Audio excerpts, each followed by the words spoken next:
قال النبی صلی اللہ علیہ وسلم اول من یدعى الی الجنۃ یوم القیامہ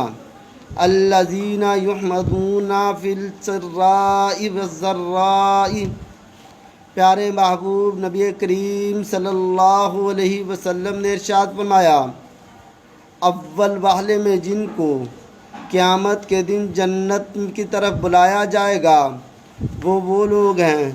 جو اللہ کا ذکر کرتے ہیں خوشحالی میں اور تنگی میں۔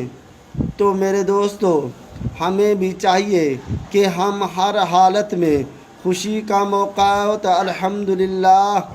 اللہ تیرا شکر ہے، اس طرح کے الفاظ کے ذریعے اور شکرانے کے نفل کے ذریعے